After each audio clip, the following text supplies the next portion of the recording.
All right, all right, all right, all right. Welcome to the stream.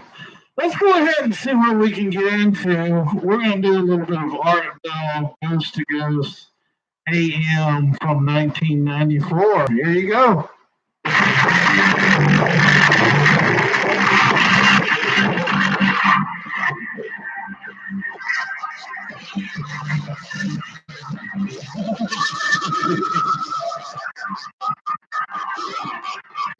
Good evening.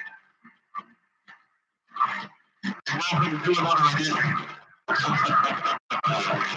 Halloween weekend edition. Video.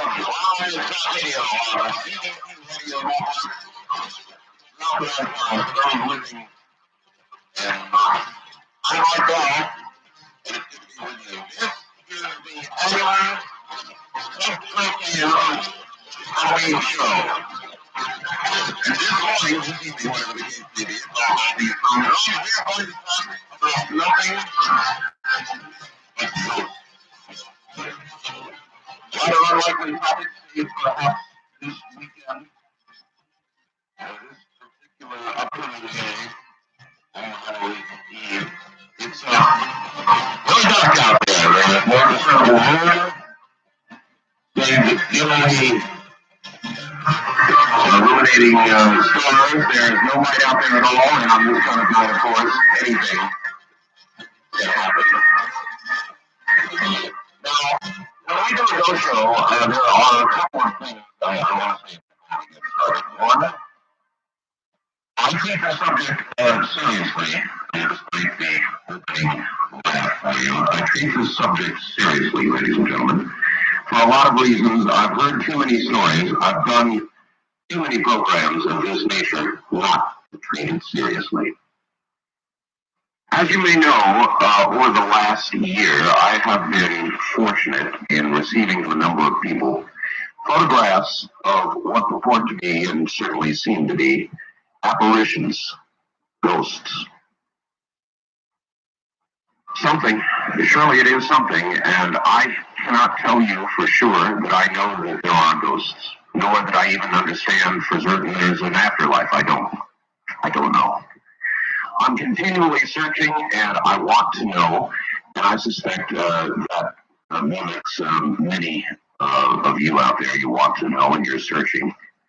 And these stories, and this morning, may help you in your struggle with trying to understand whether there is really something to all this or not. So we take serious ghost stories. We don't joke. These are hopefully true stories. And I guess that's what makes it all the more frightening, the fact that they are at least given to us as real ghost stories. So anyway, welcome to the weekend. Welcome to the Halloween program. And we'll get started shortly. A couple of beginners for you. I've got a note for you. CBS Television, this Sunday evening, no doubt when we're on the Dreamland, will be airing a special Without Warning program. It's kind of an H.G. Wells sort of thing with regard to the possibility of an asteroid hitting the Earth. I think it may be called Without Warning. It actually is in TV Guide, so I'm not giving away any secrets here. You may want to run your VCR on that Sunday evening, and I believe it is called Without Warning, and it's going to be a realistic presentation with regard to the possibility of an asteroid hitting Earth or, being detected to shortly hit Earth. It'll be Sunday night, and I'm going to be rolling a tape on it, and I would suggest you do the same thing. Either that or roll a tape on us and watch that one way or the other. A couple of stories that I thought worthy of presentation today. Simple little stories, really. Mr. Bell, my dad and I have been doing a paper route for 3 years. I've been listening to your show for 2 now, and I feel this story might be good for your Halloween show. For a year and a half, we've been delivering newspapers to this house that has a large German Shepherd that is kept on the enclosed porch where I put the paper. The dog had always been friendly, always waiting for a pat on the head. Well, about a month ago, I didn't see the dog for a while, didn't think very much about it. He was on the porch. There he was one morning about 2 weeks after the last time I'd seen him. He was laying down. When I entered, he raised his head, and I gave him several pats, and I left. I didn't see him again after that. About a week later, we were collecting for the paper at that house. So I asked the owner where his dog was. He said the dog was very old, suffering from spinal problems. So he had to have him put to sleep. Had done it 3.5 weeks ago. This instantly sent shivers up my spine. And now I get into and out of that porch as fast as I can. That's from Josh, Spokane, Washington. This comes from internet. Several years ago, I experienced a disturbing sight. I'm going to relate it as best I can. This gets all the dog stories out of the way. My wife, now ex, was lying in bed next to me. Light from the Circle K store next door was illuminating the room. I was laying there thinking about how good she looked in the yellow light when something black rose up out of her body. My first thought was, I thought I was awake. The blackness moved over me and formed itself into a black dog with glowing yellow eyes and dripping red, yes, the blood-glowed fangs. I screamed and held my arms over my head. My ex turned over and tried to comfort me. The neighbors pounded on the wall. The black dog took its time to dissipate. It seemed amused by my struggles while Brenda attempted to comfort me. The black dog has never reappeared, but I'll never forget it. Several sad events happened since that night. The most notable was the discovery that Brenda was cheating on me with an old high school flame. That's from Darkman in Seattle. Art, this story is not much, but it happened and I thought it was a little weird. And I were first married in about a year or two. We purchased a brand new home in Northridge, California.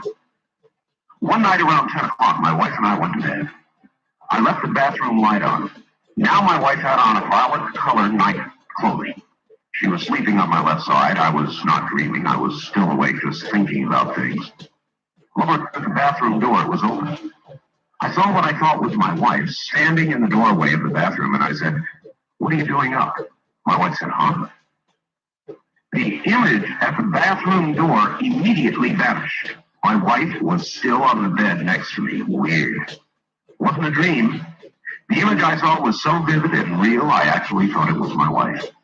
As soon as my wife answered my question from her position on the bed, and the being in the doorway immediately disappeared, I told her what had happened. Now, any way you cut it, this was a strange event. I only conclude that there may have been something in the past that happened at that location before the housing tract was built there. The entire valley used to be nothing but horse ranches. Enjoy it, it's true. And then this. Art, I was an Eastern Orthodox priest for many years. And in that time, I've witnessed many interesting, if not frightening things. This is one that I'd like to tell you about. In 1974, a close friend of mine lost her father. He'd been very popular during the 40s as a singer and guitar player on the radio. He and his wife had been divorced for many years at the time of his death. He lived alone and died of a heart attack while sleeping in his bed. It was 3 days before his body was discovered. About a week after the funeral, his ex-wife moved back into the house that he'd lived and died in. 2 months after his death, I received a phone call from my friend asking if I could come over to her mother's house. Apparently her mother was beginning to act a little strange, and she was concerned. When I got there, the three of us sat down, and my friend's mother related this story to me. She said she was convinced she was going crazy. She said about 2 weeks earlier, she woke up in the middle of the night to the singing of her dead ex-husband. She walked into the front room, and he was sitting in the rocking chair smiling at her.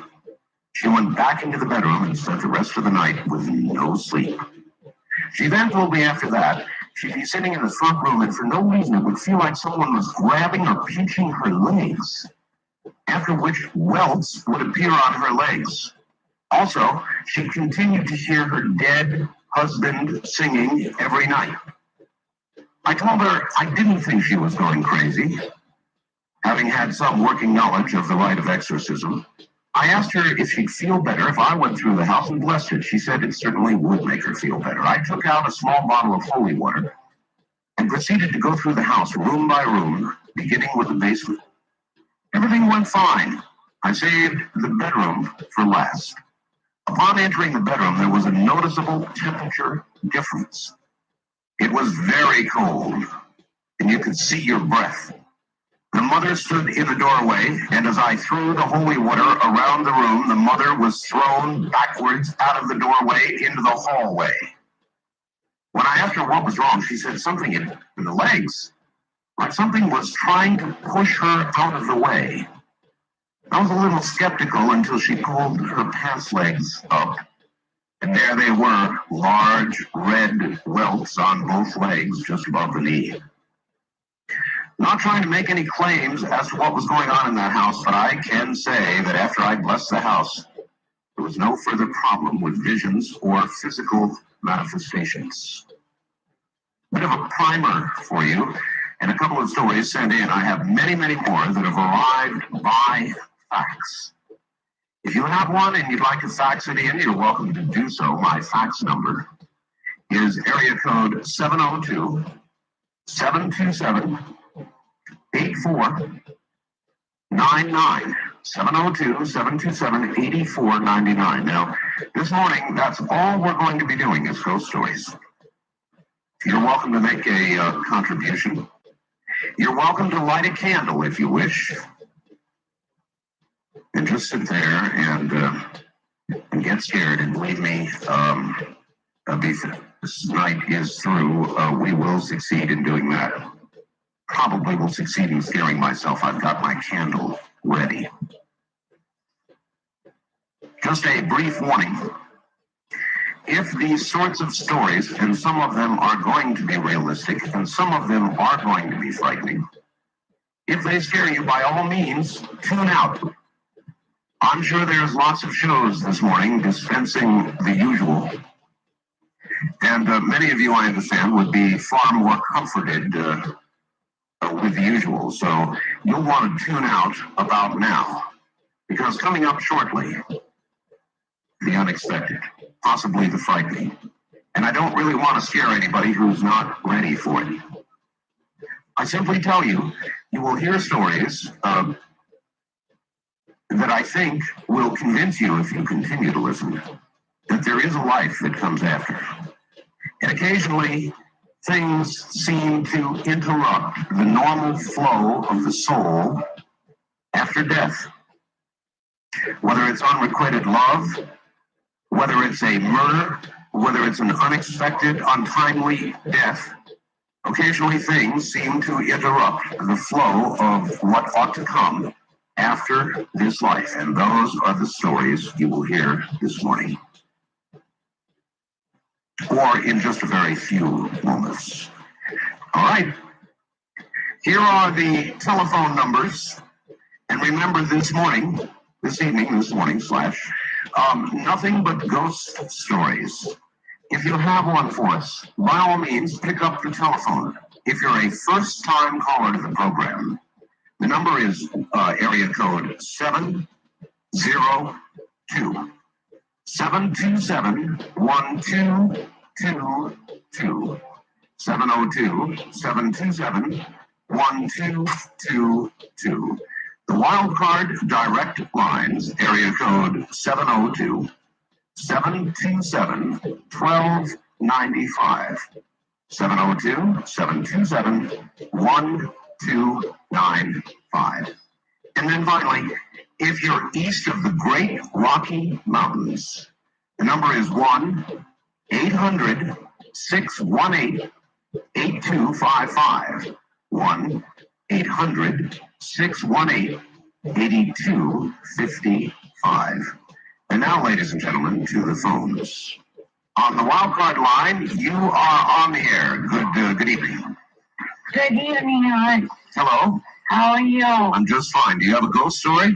Yes, I do. My name is Arisha. I'm calling from Santa Maria. Santa Maria, what is your story?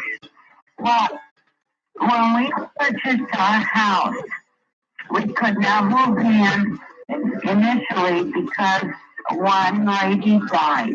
Her name was Nellie. And for about 3-4, we've been in this house over 20 years now, mind you. And she lived here with us. And my husband. But now, what do you mean? She lived with you as a ghost? Yes, yes. And now, how did you know she was there? Did you see her, hear her, feel her? How did you know? I felt her. You felt her. And the room that she died in, which I am sitting in right now, was very, very cold always. Except that one day, my husband went down the hall, and he's not a believer, and she touched him, and he came back to me and he says, somebody touched me, and I said, it was Nellie, don't get excited. And we used to get her meal at this house for about 3 years. And every time that the mail came for her, we would lay it on the table and I would say, Nellie, here's your mail. And it was for about 5 years she was in that house. And then she left. I just don't know how to explain it to anyone.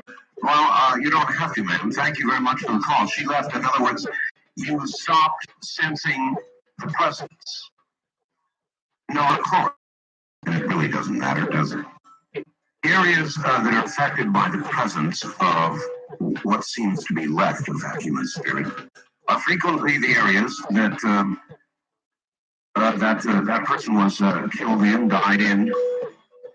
It's really hard to understand. Another aspect of it that I've never understood, one mentioned in a couple of the stories I read, the one she just told you, is the cooling of a room. I mean, just a downright chill, even to the degree that you can see your breath.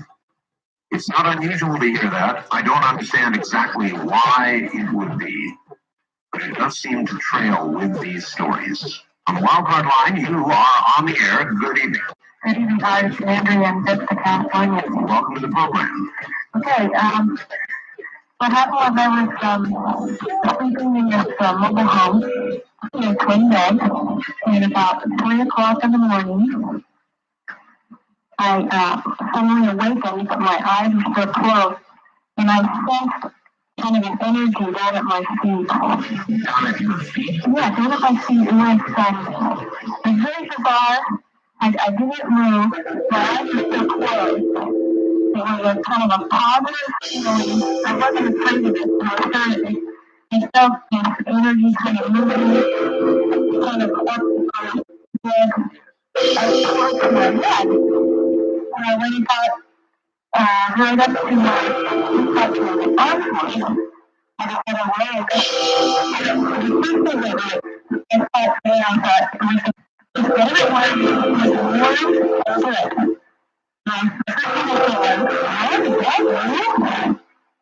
and then I'm gonna report to open my eyes and he's looking at me.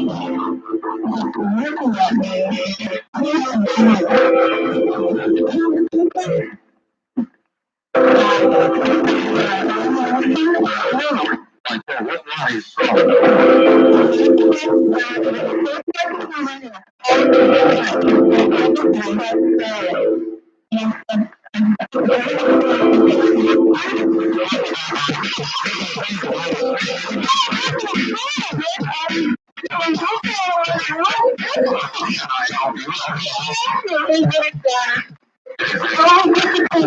Maybe it was shock. Maybe what he said at that moment just absolutely astounded even in spirit form, and he couldn't handle it.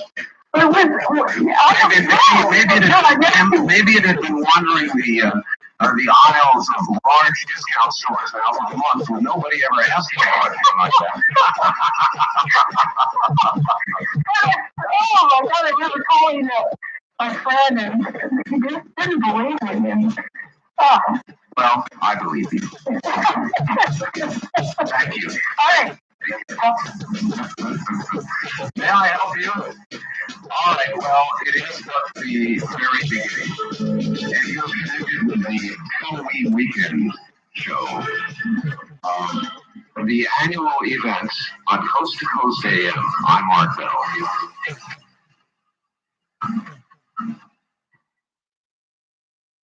Was that Coast to Coast or was that Ghost to Ghost? Yeah.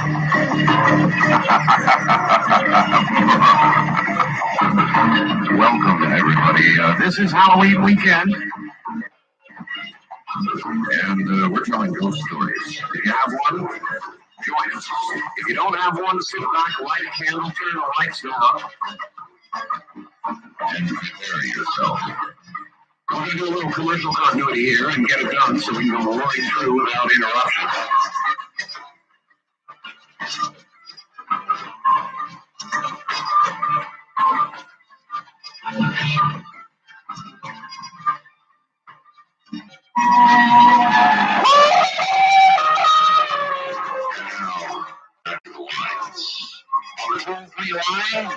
You're on the air. Hello. Hello, it's Anthony Mitchell, Friday night from St. Louis. Well, welcome to the program. I got a ghost story for you. It's not very scary, but it's worth telling. All right. Anyway, I never really knew my grandfather consciously, although Mom said I did love him. He died when I was 2 years old. It was 15 years ago. About almost 4 months ago. And there was a time period after he died. Mom told the story to me and a lot of other people where Mom was sitting there doing something, like just a couple months after he died, and he came back in full form, fully recognizable, just like he was in real life, just before he died. And he didn't say anything. He was just sitting there with a smile on his face, and the impression Mom got from apparition/grandfather is that he was sending some kind of message that he was all right, so to speak. You know, that makes sense. And I'm sure the one thing that any spirit, thank you, anything or anybody who has left this earth would want to be able to tell or assure the people who are left. And that is that they're all right. That it is all right. That they're not gone forever. In fact, we're all not gone forever. And what I do find interesting is that the apparition appeared in solid form. Not too many of them do. And the one, by the way, actually a couple that appear in our current newsletter are about to appear in the current newsletter. You've got to get hold of our newsletter, incidentally. Let me plug it while I'm at it.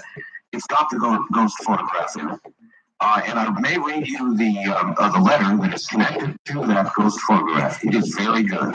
A lot of people have had comments on it. The one taken by the Stone Mason. Thank goodness we managed to get it into the newsletter, and I hounded them to be able to do that. And so it is in there. If you'd like to order our newsletter called After Dark, Art Bell newsletter, you can do so by picking up the telephone and calling right now or throughout the weekend, I might add, 1-800-917-4278. Now, this is for people with Visa and MasterCard and such. To get the newsletter, it's only $29.95 for a year. It's 1-800-917-4278. On the toll-free line, you're on the air. Good morning. Art Bell? Yes, it is. Turn your radio off for us, please. Okay. I have a story. A long time ago, like when I was in my teens, I had a dream that I was walking down a road, and I looked to the left, and there was sheep and cattle and horses grazing, and it was beautiful pasture. And I kept walking on a little further, and there was like a real beautiful old Civil War type looking house, that type of an older house. Sure. And there was a lady out pouring water into a bird bath, waved and smiled at me. She's a very beautiful lady. And I waved and smiled and said hi back, and I kept walking down the road.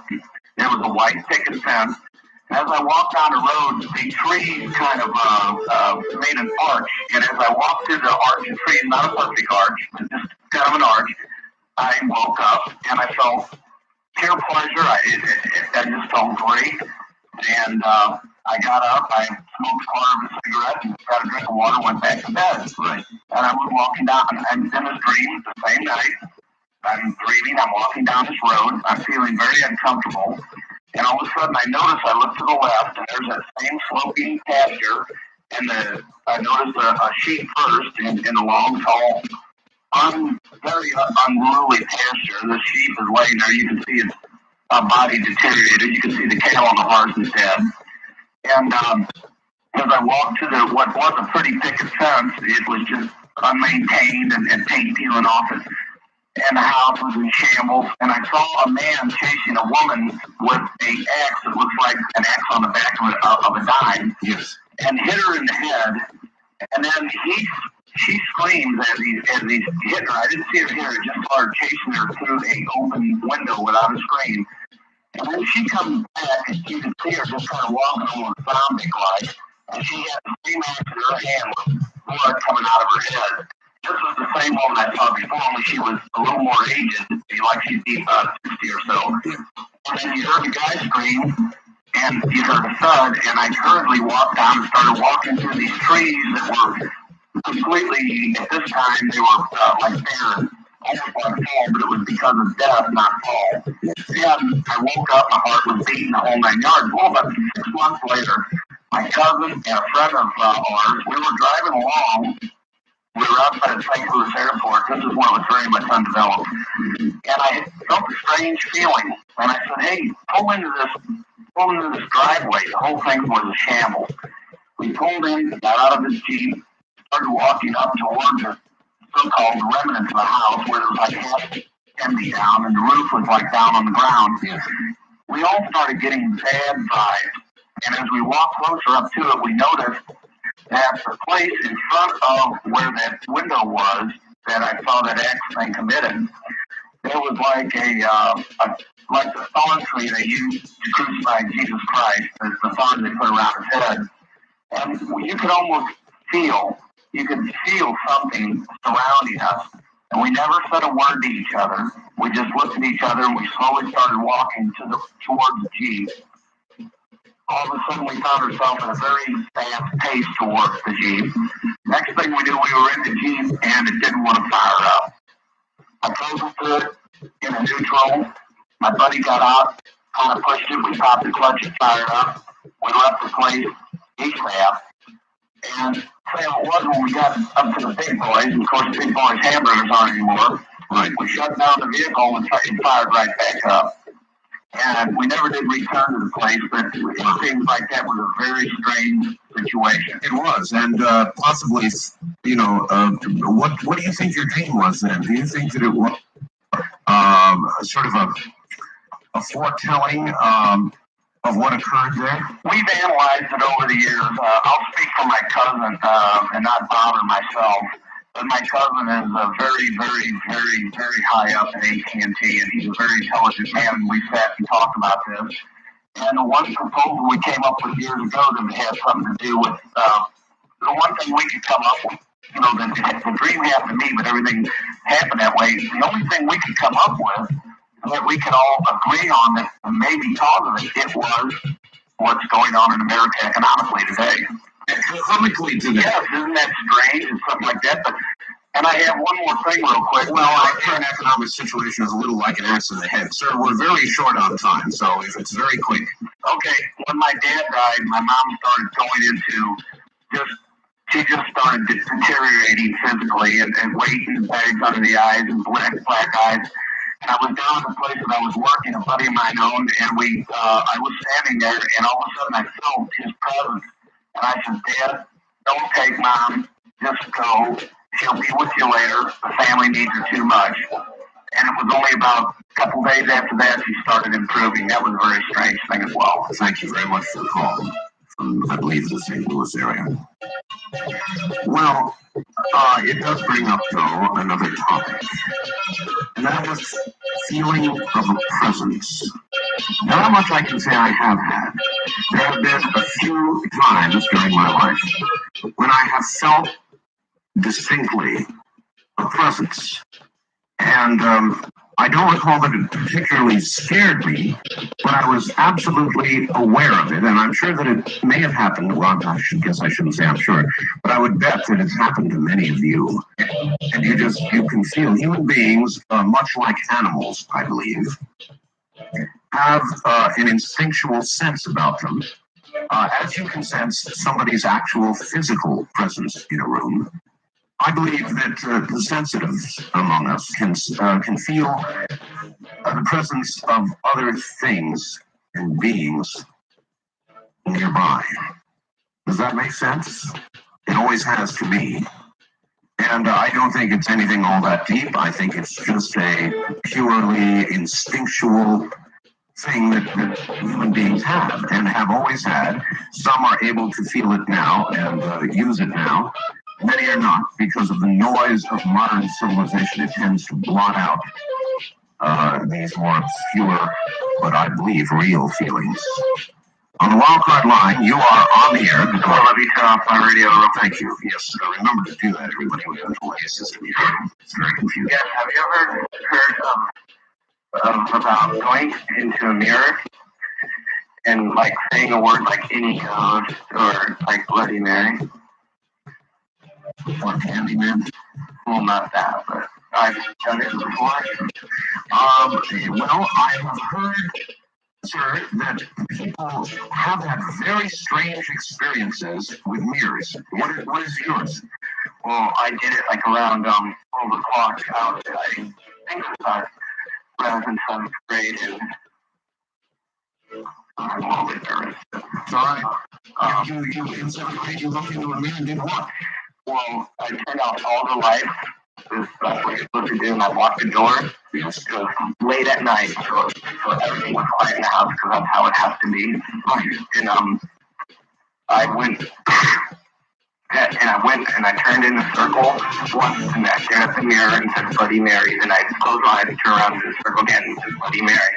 Then I went again and I did it, and I saw this like face that had like blood on one half of the side and like something hit me in the head. I think it was a toothbrush hit me in the head.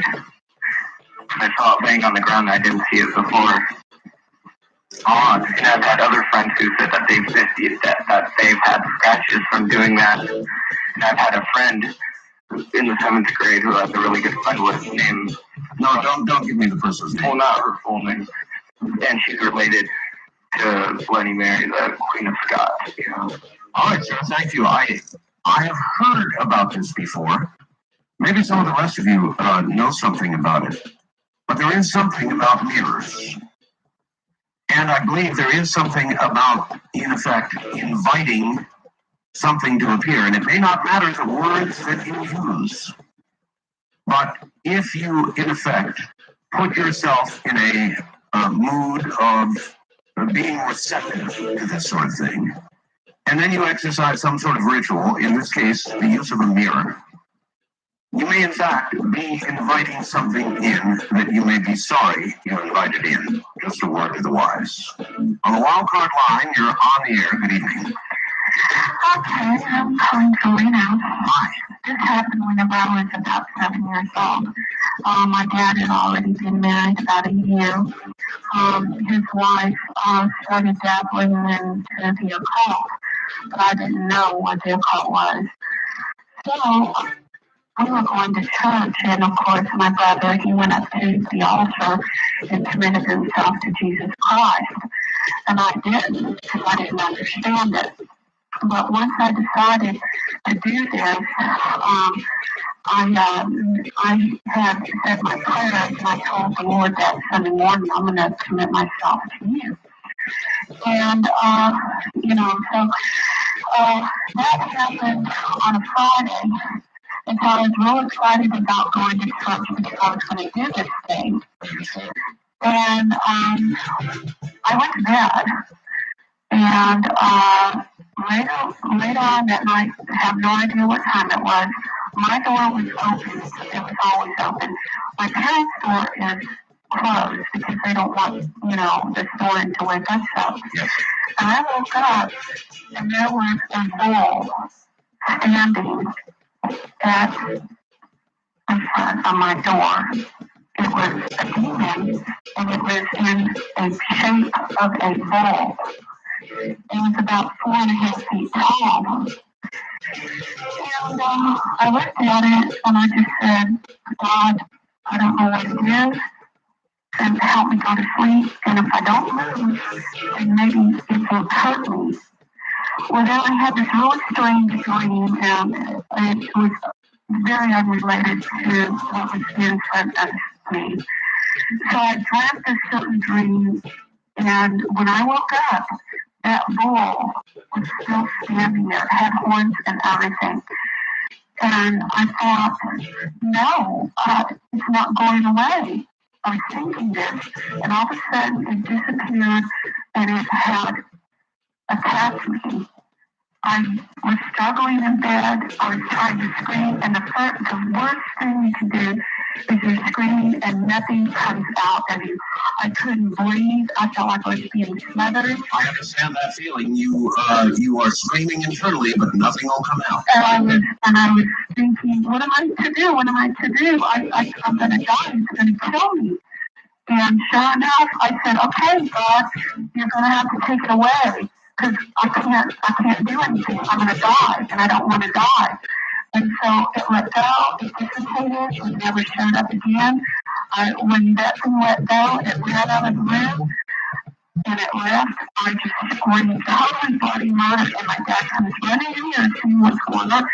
And I was telling him, it was a monster, that it was trying to kill me, and nobody really believed it, but it really actually happened. Maybe your commitment on Sunday, it was one last shot, so to speak, of the dark force trying to get hold of you. I believe that. And one other thing about my mom and the power of God that I had to deal with was that very quickly she had a 4-foot mod poster. This was back in the 70, 71, 72 mod came back. Okay, very quickly. And it was a picture of the devil. And I wouldn't go into her room, so I asked God to take away that poster. And within 3 weeks, it had torn itself apart. Thank you for the call. If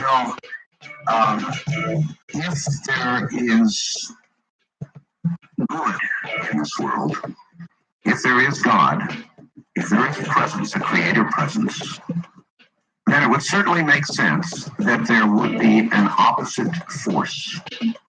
As it can be documented for just about everything else in our life that we do, that we experience, there are 2 sides. There's good and evil. There's good and evil, for example, in atomic energy. There's good and evil in just about every force that we do control on Earth.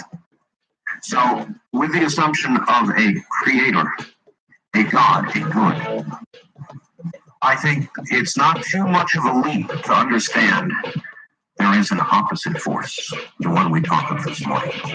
On the wild card line, you're on the air. Yeah, you're true about that. So they balance each other out. I believe so, sir. But you can't have too much of either. So I'd like to talk about what happened to me when I was 15. Okay, good. And we were staying at a friend's house.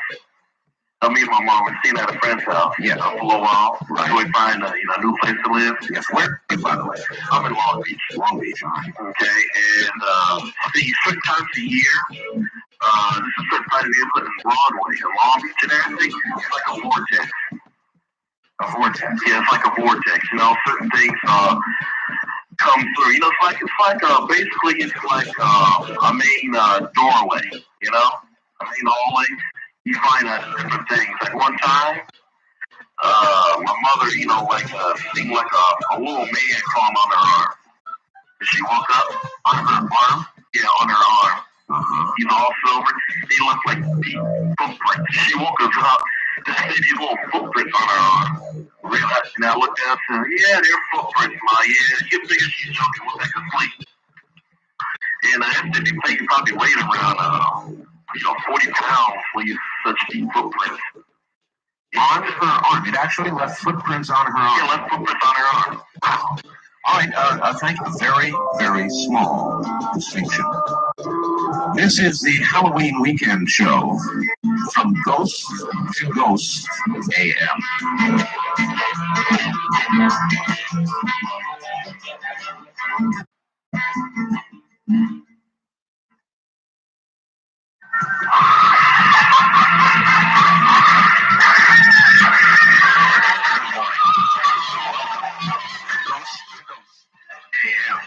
It is the annual Halloween show, and we are telling ghost stories this Halloween weekend. Indeed, it is the weekend, so hopefully light a candle, dim the lights, if you dare. Part of this story is supposed to be a thriller. Dick and Clyde have been friends since August of 1980. Nearly 15 years. During their friendship, they have done some pretty remarkable things. However, none can compare with the prank they pulled on their girlfriends, Betty Lou and Mildred, on October 31st, 1933. October 24th, 1933, Betty Lou and Mildred were excited about the barn dance and hayride they were about to go on Halloween night. The girls just couldn't conjure up a prank to on Clyde and Dick. Could measure up to the boys hanging a dressmaker's doll on Wendell Johnson's old dead tree in their front yard. Whatever that prank would be, it would have to be very good. During lunch, the boys propositioned them with a dare. The agreement was for the girls each to drive a stake into a grave at midnight on Halloween night. And the boys would pay them $10. The girls agreed, thinking they could come back with some gruesome horror stories to scare the boys out of their wits. October 31st, 1933, 8 o'clock at night. The foursome was having a great time at the dance. The boys kept asking the girls if they're sure they wanted to go through with the agreement. The girls were positive. During the hayride, the group leader was telling a story about a jealous husband's outrage with regard to his wife after finding her with a lover. During his panic, he murdered her, chopped her into small parts, and tried to dispose of her body. All the remains found were her two arms, now buried in Grace Lawn Cemetery. Grace Lawn Cemetery, the graveyard the girls were about to be at this very night. Mildred was in a frenzy. How was she going to handle this? Why did she let them talk her into it? Mildred came back to her senses. The hayride comes to an end. She could hear Betty Lou and the boys planning out the evening. They all were to meet at the general store at 1 a.m. after the graveyard incident. Time finally came. Mildred and Betty Lou found themselves at the graveyard. Betty Lou found her stake into grave number 12, and Mildred into number 56. They decided to take it back to the store. Betty Lou pounded her stake as directed and gave a signaling whistle to Mildred. Betty Lou was finished. Mildred pounded her stake and managed to leave. Something was puzzling her spirit. Nobody came. She tried harder to get away, but it was just useless. Worried about why had she been hurt. They decided to go back to the graveyard, but at the dead of night, it too dark to see anything. She was tired and went home. November 1st, 1933, the Jonesboro Morning Bean read, found dead in Grace Lawn Cemetery, the state of West. That's from Ron in Seattle. On the toll-free line, you're on the air. Hi. Hello. On the first-time caller line, you're on the air. Good morning. Hello? Hello. Hi. I'm calling from Santa Rosa. Santa Rosa. PSRO. Great. And I will tell you the truth. That I know, as sure as I know my name, and those you guys have been past life visions all one thing, all agency please. In 1989, on Thanksgiving Day, my mother-in-law died. And I hadn't spoken to Dad for 3 years because I'd had to perform at Knitters of questioning her about Grandpa drinking and driving with my son in the car, and she just spoke to me again. And the next day, my husband arrived home, and he'd been with her at the moment of her death, and she found out blankets to leave, and she was prescribed with morphine. And he and I stood outside on the sidewalk and watched the crowd about 60 feet long and 40 feet wide, just about the height of the telephone pole, around 30 minutes up. And we watched it empty in front of our eyes, and I made a joke to continue the session of the and about a week later, the father reported that some things were turned around on the mantelpiece and on the windowsill where she placed the grass refused to dry. And we thought, well, he put in the body. And about a week after that, I was in the living room, absolutely out of office. And the music box was in the corner of the room all by itself. And I called him up and really freaked him out. And he sort of had kind of abandoned the family, and then he was up there every weekend sitting at the foot of her bed on the floor writing poetry about her, and it was sort of emotionally incestuous relationship. Well, he began to change a lot. And what was going on was he was seeing another woman who later turned out to be an older woman. And he literally turned into her. Wow. And he would come to the door one day screaming at me to quit using his last name. We've been together 17 years. And the next day he would forget that he didn't set that to be very charming. My God, how did you get through this? It's still going on. My son, he extended my son away, and my son became addicted to drugs, showed up in my last October, all into disaster, and sang to me Satan rules. And he brought with him head lice, body lice, chicken lice, and mice. And a year has gone by. I've spent 3,000 come and gone. Before he left, he said to me, "Now you have plans for your life." Because one thing should keep happening in this house, and I've known you know, rotten oranges. I feel like it's okay for brief periods of time, and it was dead smells coming from my knees. I still got on this at the moment. My God. Adam's family. Oh, man. All right. I appreciate your story, and I wish you well, ma'am. I don't know what to tell you, but I think, faced with a similar circumstance, I would give each of my son under those conditions the old heave-ho, and I would try and free myself of that, because I believe you're in a dangerous situation. On the toll-free line, you're on the air. Good morning. 1 second, let me get the radio. Yes, thank you. Turn them off the moment you get on the air, please. This is actually Coast to Coast. Hey, Art, how you doing? I'm fine, sir. Do you have a story for us? Yeah, this is Dale from Portland, KEX. Yes, Dale. Yeah, I'm originally from West Virginia, and I had my grandfather tell me a story a long time ago about his great-grandfather told him a story of, I was getting nervous on here. Okay, but they had bought some plantation down in Logan County, West Virginia. Mm-hmm. And it had a big field, and they hadn't found out this little story told me by my grandfather. And my great-grandfather tried to plow up the land and everything there, and the ground was so rocky, and when they later looked, it was like makeshift little grave markers. Oh, really? Yeah. Well, my grandpa told me that one night my grandfather was awakened by chains rattling and screams and stuff like that, right? Can't we at least have peace in our, death and stuff? And my grandfather told him, he said, he was probably just having a drink. And he said, yeah, he could have been having a drink, but, all the grandchildren had it too.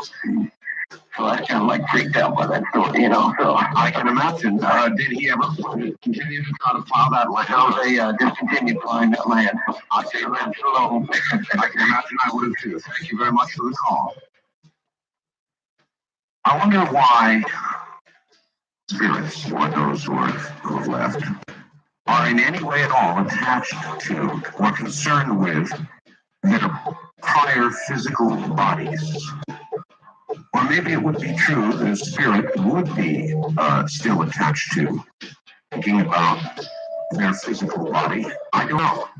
I mean, who knows about these things? But so many of the stories seem to concern the bodies that have been, that are now buried below the earth. On the wild card line, you're on the air. Good morning. Oh, hello, I'm calling from San Diego. Yes, sir. Yeah, I'm sort of skeptical mind about these things, and I don't usually, I don't believe in anything supernatural. And just the other day, I was sitting down with my sister, and we were just talking about things, and we had one of her children, my nephew Jesse, was talking about things that things that when he was in ghosts. And I naturally, I spoke up and I said, well, there's no such thing as ghosts. And then my sister spoke up, and we're pretty close. And she said, well, ghosts are the one thing I do believe in. And she never told me the story before because she actually just laughed at. But she was speaking. She's looking at.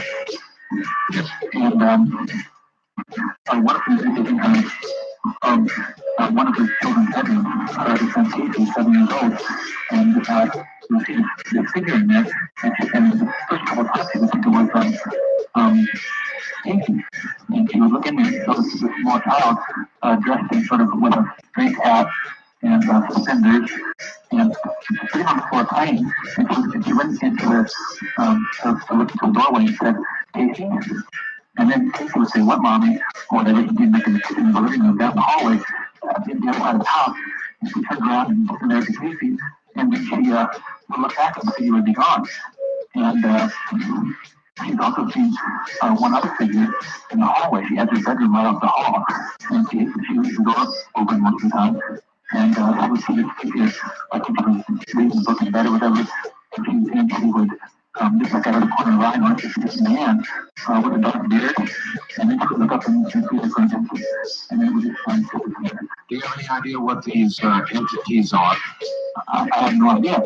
I've really no idea. She had never told the story before, and it was just something that's kind of spooky me because that's something I don't believe in, and but the fact that she was telling me with that sincerity, this had actually taken place.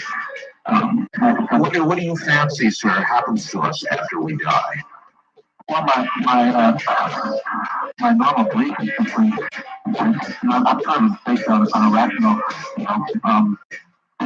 brain died. So in other words, you've always thought, lights out, that's it, show's over. Well, in all probability, that would be my general conviction. All right, Jeff, thank you very much for the call. That's it, lights out, show's over. That's all there is. It seems to me less likely than the alternative that there is some sort of survival following physical death, and I do believe there is. And I do believe the story you told and others you will hear this morning. On the wild card line, you're on the air. Morning, Art. Hi. Dave from Portland, Oregon, KEX Country. Wonderful, Dave. Glad to have you. I've got a ghost story for you. All right. I rented a place several years ago above an old store called Liberal Store just north of Malala. Huge, 3 bedrooms. What they call a upstairs apartment above the store. Right. My wife and my mother and I moved into the place. I love the place. There was a room in this place that no matter, it was about 110 out that summer, most of the summer, beautiful swimming weather. There was a room I used to go into and play handball against the wall because it was a huge bedroom we had no need for. I never sweated, I never got hot, I never had any trouble in this place. I worked graveyard. Right. I slept perfectly in this apartment even in the heat of the day. My mother began having episodes, swinging chandeliers, fingerprints left on her arms from something touching her. She screamed, "Oh my God, something's touching me!" And we could smell lilac perfume vividly. My wife and I, and her little sister and her little brother, were sitting eating hamburgers one night, watching TV. We had done the dishes after dinner was made, before we ate, and we heard a big crash. Went in there, and all the dishes were scooped into the sink. Oh boy. My wife's stepfather has a beautiful Alaskan Husky dog, a large dog. guy says, "Oh, I think he's crazy. I don't believe in it." He's like, "The dogs are supposed to know about these things," is what they say. I said, "You bring him on over." His name is Butch. Brought Butch over. Butch came in, looked around for a few minutes. We let him go. He was snooping around. Pretty soon we heard him whimpering in the bathroom. Now, this is a 65-pound Alaskan Husky. He would not come out of the bathroom. When we finally forced him to come out of the bathroom, he walked around an invisible pylon in the doorway. And he would not go back, and he ran out the door. We'd come home from work off the graveyard. I'd come home early because I'd worked like a half shift. My mother and my wife were sitting in the tailgate of my pickup. I drove my mother's car that night because my truck wasn't running right. And my wife said, "I want to move." She says, "I want to move tonight." And I said, "What's wrong?" She says, "You know we've been having these problems." I said, "I've never had a problem." She said, "Let me show you something." Went upstairs, and all of our Bibles were on the floor, and they were all open to the area of the Bible where it talks about King David quite often. And for one thing, let me stop you. I agree with your wife. I'd be gone. well, we did move immediately, actually, that next week. My mother believes it was my grandmother who was upset with her because I was out of the state when she died. One more thing that did happen was a chandelier would swing at any given time in the dining room. My cat one time flew backwards out of this room that I liked, and the cat wouldn't come back in our apartment. My wife one night called me at work and said, "Somebody's beating on the upstairs door." Well, this was 2.5 stories off the ground. Somebody was knocking on the window. We moved the next day. I don't blame you. And that was the truth. And my mother and my wife were, to this day, we go by that store and we drive out the old highway there. Right. They won't stop and go into that store. And that ended it. For us, it ended it. Now, I have heard stories, I have friends in Malala and family. I've heard stories that several families have moved in and moved right back out. And we don't know if it's the place is very, very old. Hundreds of years old. This building's probably been there since the early 1900s or more. And it's a storage apartment, an apartment at the top. And like I said, it's 2.5, almost 3 stories tall. And my wife claims, I wasn't there the night the windows were being knocked on, but her little sister, who is very skeptical, doesn't believe in any of this, or didn't until then, told me, she said, I was pure white was shaky.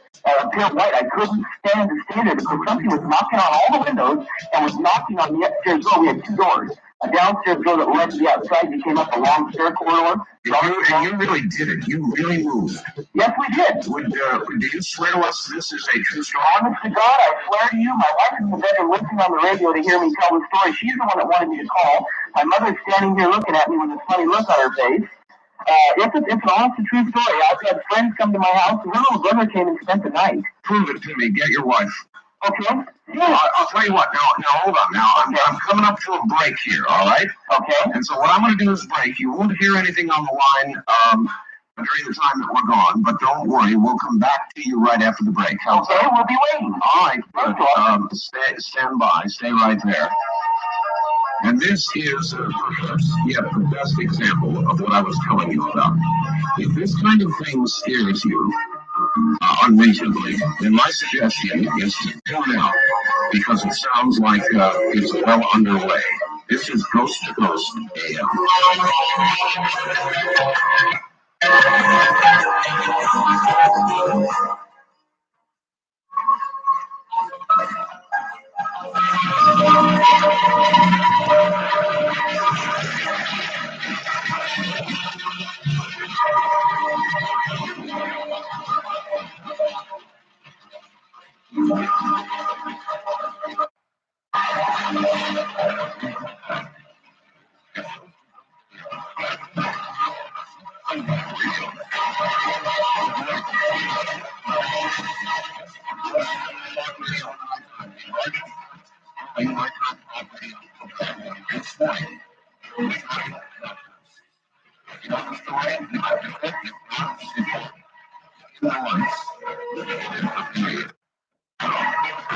We are lucky to come now, and the continuation of the story we were hearing with the confirmation of the Hello.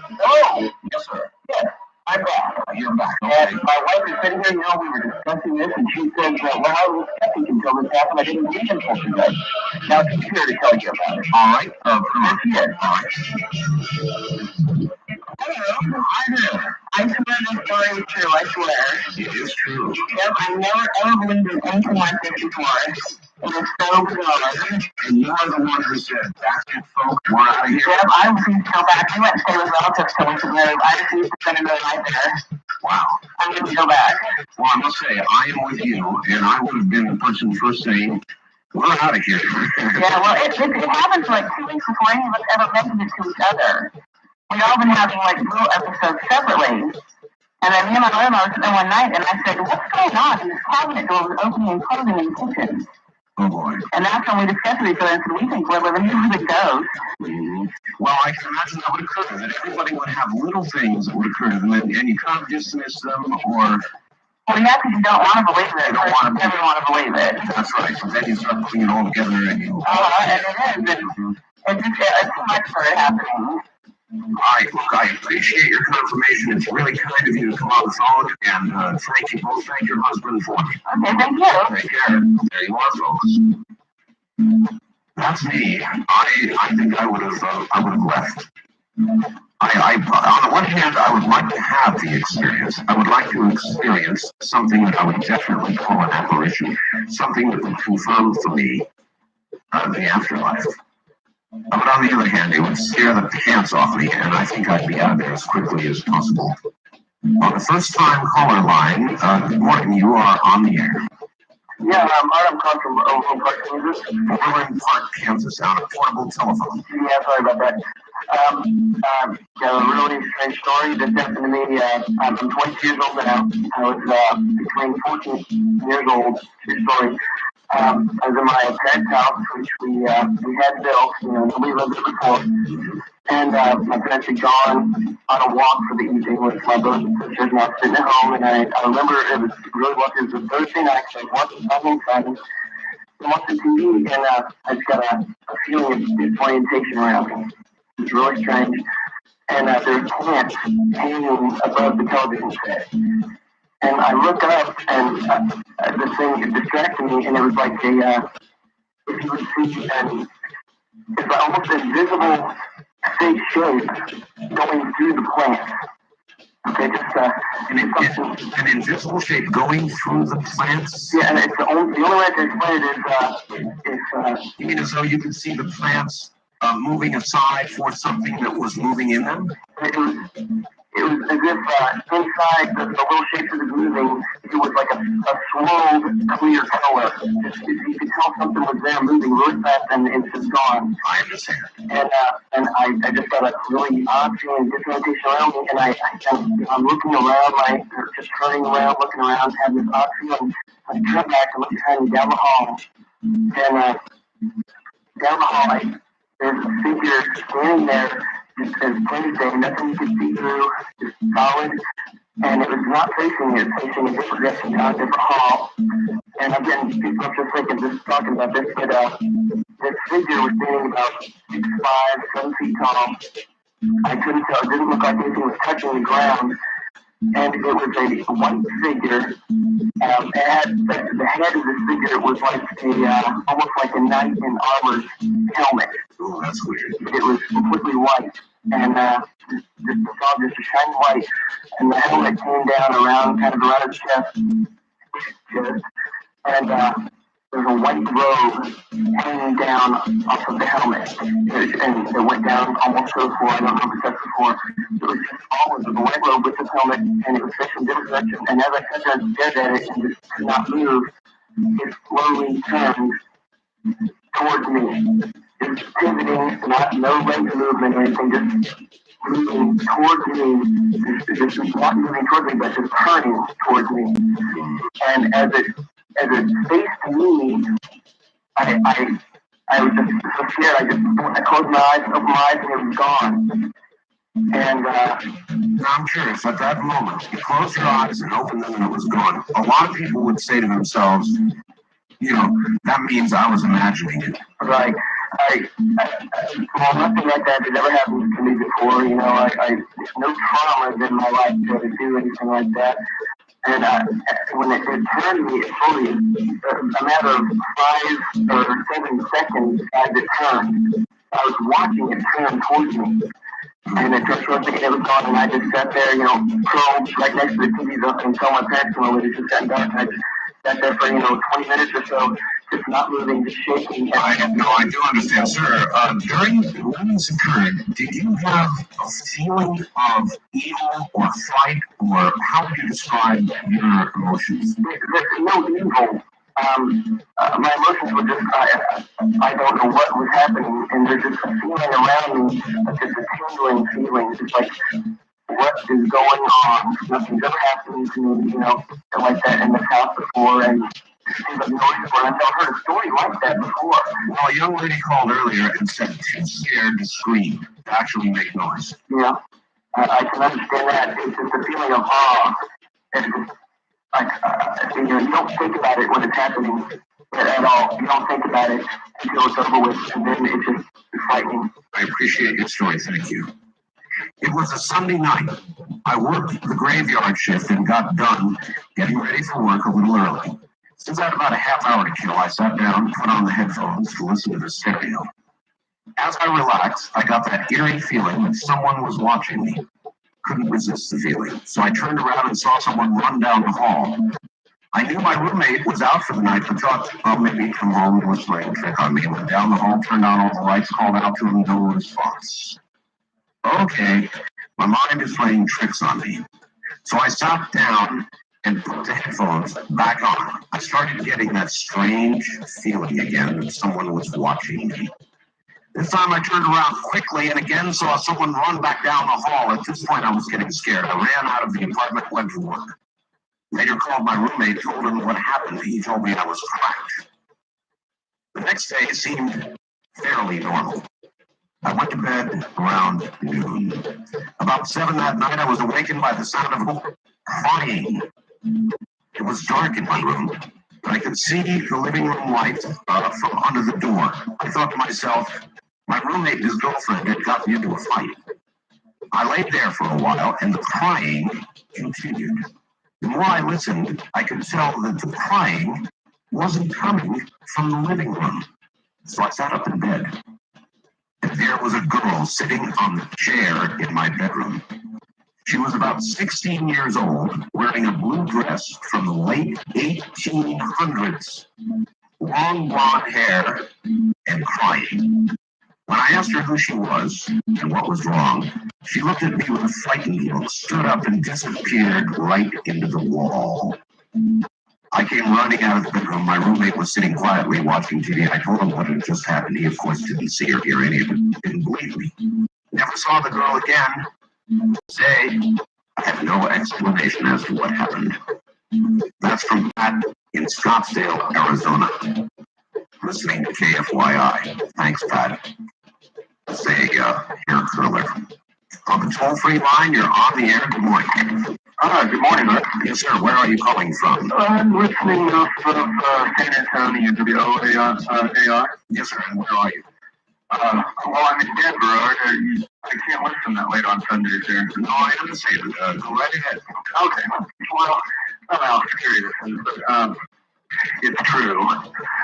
One night I was sleeping and I woke up to find myself, you talked about feeling a presence, and it wasn't a divine presence, it felt kind of ominous to me. In fact, I was kind of frightened, but I felt like a weight on top of my body, and I started feeling myself spinning on the bed, which, like I said, it did frighten me, and I wasn't having any of it, so I started, not that I'm particularly,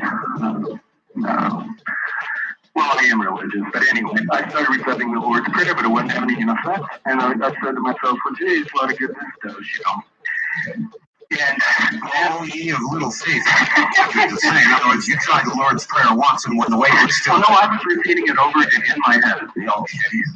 Then I found myself making a sign of the cross with my arm. This just big, gigantic sign of the cross. And the interesting thing is, I had the bedroom door closed, and this Labrador was passed on. Her name was Angel, black Labrador. The door was closed. I didn't make any noise. She just started barking her head off. And I just felt that whatever it was at that time had left, and then these geese a quarter of a mile from the house started barking their heads off. And I thought to myself, did they hear angels barking? Or, did they, I just kind of imagined that what if it just flew over them, but that's the story. All right, sorry, I thank you. And again, it's the sense or the feeling. And another story with regard to a dog. Isn't that interesting? Animals do seem to feel things that, or feel them earlier than we do, or are more aware of them. And it has to do with the fact that they are closer to nature than are we. Even though they may live in homes with us, they don't partake of the 20th century the way we do. And all the noise and the inherent interruption that we have. And so they are faster to sense a presence. Now, there are some people, though, that are rather sensitive to this sort of thing. And they feel it early and quickly, as an animal would. But for most of us, an animal is a pretty good monitor. Haven't you ever felt something that your dog first felt? It'll get up and start to bark, or your cat will totally freak out, or whatever animal you have around, and then you'll feel it. Something's close, something's near, there's a presence. Maybe nothing more than that. They feel it first, usually. On the toll-free line, you're on the air. Good morning. Hello? Hello? Yes, ma'am. Turn your radio off, please. And tell us where you're calling from. Granite City, Illinois. Okay, welcome to the show. Thanks. Go right ahead. Okay. I was raised in this house from when I was born up until the age of 13. And there was plates would fly off the table and smash into like the cabinets. And there would be like cold spots in the house. And different smells. Sometimes it would be like real foul odor, and then other times it would be like real sweet smells. Sounds like a poltergeist. Well, I don't know, but it was very, very scary. How could you live in such a house? Because I was a child, I had really no choice to move out. Well, what did your mother and your father say? Oh, well, we all experienced the different things. We would hear like footsteps walking up the steps. Did you actually see a plate lift and fly off the table? Yes. And also coffee cups, like the real thick coffee cups would like smash into the metal cabinets and leave big dents. Wow. And my parents had, I don't remember what you call them, but they came into like drive out ghosts. And I guess there was probably about 4 of them that came in, and they felt more presence in the basement. And someone had said that there was a person that had hung themselves in the basement. Most of the activities happened in the basement. Yes. And doors would slam, and we had a dog, and the dog would like start watching something, that we couldn't see in the room. Right. And I was, the day that we moved out of the house, I think that was one of the happiest days of my life. How long did that go on? Until we moved. Which was how long? 13 years. 13 years? Mm-hmm. After the people that came in to drive out whatever was in the house, the activities kind of slowed down a little bit for a short time, but then it started again. And I don't think anyone lives in that house for very long periods of time. Is that in the state of Illinois? Yes, it is. Well, that's quite a story, and I'm glad you made it through it all right. I don't think I could have handled 13 years of that, or even 13 days. Well, now if I move into a new house, if I have any, if I feel any presence, there is no way that I would live there. Thank you very much for the call. Do you know that in a lot of states, there is now actually on the books a law that requires you to notify anybody who might be considering buying this house that it is haunted? Did you know that?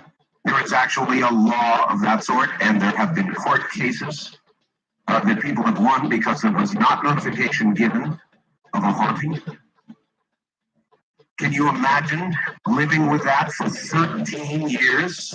And on our toll-free line, you're on the air. Good morning. Good morning, Art Bell. How are you doing? Just fine. Where are you? I'm in Seattle, Washington. Seattle. Oh. We're holding this line for East of the Rockies, sir, until 2 a.m. Pacific. Okay, I'll call back. All right, thank you. I appreciate that. On the wildcard line, you're on the air. Hi. Hi, Art. How are you doing? Just fine. Where are you? I'm in Lexington. Lexington, Kentucky. Excellent. Got two stories for you. All right. One was when I graduated from tech school when I was in the Air Force. Me and a WAF boarded a plane in Chicago. And so she was telling me about the aircraft, and as we boarded, there was two pilots sitting in the back. And I said, well, we can talk to them, later on when we get airborne. Because there was a technicality that she didn't quite understand on the aircraft. Yes. Well, the plane took off and everything, and the seatbelt deal came off. And I said, let's step back there and talk to them. And we looked around, and they were... So I said to the airline stewardess, I said, ma'am, I said, where did the pilot go? She said, what pilot? I said, the two pilots in the back. And the girl sitting with me said, yeah, we see two of them. She said, wait right here, I'll be right back. And she ran and got two stewardesses to come back. She said, tell them exactly what you told me. And so I told her and told the other two, and the one started crying. We got all upset and they had to take her to back. Do you recall the aircraft that crashed in the Everglades? Very well, sir. And that's what part of that was. Oh, God, I've heard a lot of stories like this. And I think there are many. I have a very good friend that works for a major company, which I can't name. And when he retires from this company, I'm going to have him on the air, and we're going to tell some of these stories. But you are exactly right. That particular crash.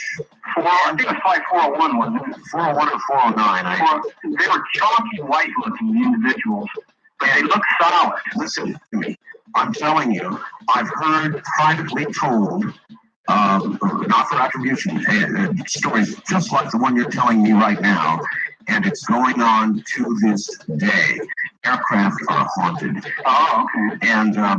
And it's because of that particular crash and a few others. And well, they cannibalize the parts and put them in the other aircraft. Yeah, that's right. Now you see, possibly remain on this earth, possibly haunt at the location of their death. In this case, an aircraft. Well, the second story has to do with a place in Tennessee called Cookville, and it happened this summer. We moved into a trailer park, into a little trailer. And it was really clean. It was a nice little trailer. No air conditioning, though. It was when it was real hot. And the first night I got up to go to the restroom, it was about 1 or 2 in the morning, the bathroom. I stepped in through the living room, and of course we had the windows open, and there was an alley by the trailer, and I heard a girl laughing. And I thought, what in the world? About 2 in the morning, I looked out, and I didn't see anybody. So I went to the bathroom, and we come on back, and the next morning I was telling my friend about it. And she said, probably just somebody outside. And I said, okay. And our cat kept his head riveted to this one spot in the living room. When you picked him up, it was like a joke. His head was just riveted back and forth in this one spot. I understand. Anyways, later on, one of the neighbors had finally told us that the reason they couldn't keep that trailer rented was because a girl was brutally murdered there a year before. Okay, so we were... I said, well, we got to get out of here eventually. I don't want to stay in this trailer because we kept hearing bangs and knocks and different things. And so we were sitting there. This is in the afternoon, too. We were sitting there arguing about the doors being open. They had both doors open on the trailer because everybody had air conditioning very quickly now. And I said, why don't you close the door? And she said, why don't you do it? And about that time, the door just slammed shut. And I just turned around and I said, thank you. That'd be enough for me. Well, we moved. We got the heck out of there, but that trailer definitely had some problems. But it was so weird the way that cat would just watch that. And I know, they know. So yeah, I've got to go. Thank you very much for the call. Have a good morning. This is Ghost